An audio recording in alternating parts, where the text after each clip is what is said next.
Salut tout le monde! Donc, dernière vidéo du chapitre 5 sur la trigonométrie. C'est sur l'aire des triangles. Ok? On va avoir trois techniques différentes pour calculer l'aire des triangles. La première, c'est la formule traditionnelle, n'est-ce pas? Tout le monde la connaît.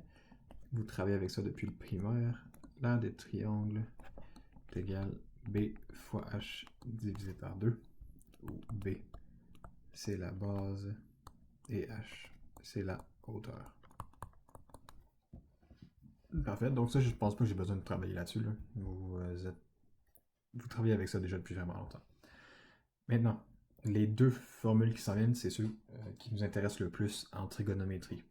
Okay, la première formule, c'est la formule trigonométrique qui se calcule ainsi. L'aire du triangle va être égale à A fois B fois sin de l'angle C divisé par 2. Okay. A et B, ce sont des mesures de côté. Okay, pas de n'importe quel côté. Les mesures de côté qui forment l'angle C dans le fond. Okay? Ce sont les mesures de côté qui forment l'angle C. Donc, ce que ça veut dire, la formule trigonométrique, vous pouvez l'utiliser si vous connaissez un angle et les deux côtés qui forment l'angle.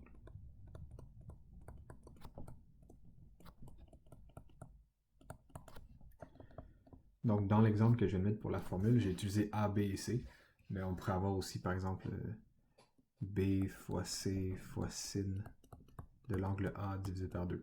On pourrait avoir A fois C fois sin de B divisé par 2. Okay? Les trois formules ici donnent la même aire. C'est juste que ça dépend tout le temps des côtés que vous avez avec l'angle que vous connaissez. Qui est très important. Je vais effacer ça ici. On a besoin de la place. Maintenant, la dernière formule d'air qui est importante dans le chapitre de la trigonométrie, la formule de Héron. Pour utiliser la formule de Héron, il nous faut trois mesures de côté. Donc, il nous faut toutes les mesures de côté du triangle.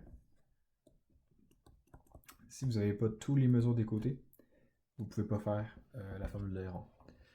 Petit conseil que je peux vous donner, là, la formule de Héron, c'est quand même long. Ok? Donc, si vous pouvez faire cette méthode-là ou cette méthode-là, faites-les. Okay? Donc, la formule de Héron, c'est quand même long. Puis, ça se peut que vous fassiez des erreurs parce qu'il y a quand même beaucoup de calculs à faire. Donc, par exemple, on a le côté A, le côté B et le côté C. Première étape, il faut calculer P. P, c'est quoi? C'est le demi-périmètre du triangle. Okay, donc, qu'est-ce qu'on veut dire par demi-périmètre? Ben, ça veut dire P va être égal à plus B plus C divisé par 2. Okay? Donc, avec la formule d'Héron, comment on calcule l'aire? L'aire du triangle va être égal à racine carrée du demi-périmètre multiplié par le demi-périmètre moins la mesure du côté A, fois le demi-périmètre moins la mesure du côté B, fois le demi-périmètre moins la mesure du côté C. Okay?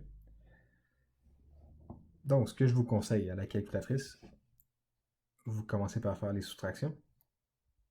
Et ces soustractions-là ici, ici, ici. Ensuite, vous multipliez. Ensuite, le résultat de la multiplication, vous faites la racine carrée. Okay? Comme ça, vous êtes sûr de ne pas faire d'erreur. Parfait. Prochaine diapositive. Donc, premier exemple, j'ai un triangle. Qu'est-ce que je remarque? J'ai les trois mesures des côtés. Donc, la seule manière de calculer l'aire de ce triangle-là, ça va être la formule de Héron. Okay? Première étape de la formule de Héron, on se rappelle, on veut calculer le demi-périmètre. Donc, P. Le demi-périmètre, j'additionne tous les côtés ensemble. 67 plus 54 plus 63 divisé par 2. Ça me donne donc un demi-périmètre de 97. Parfait.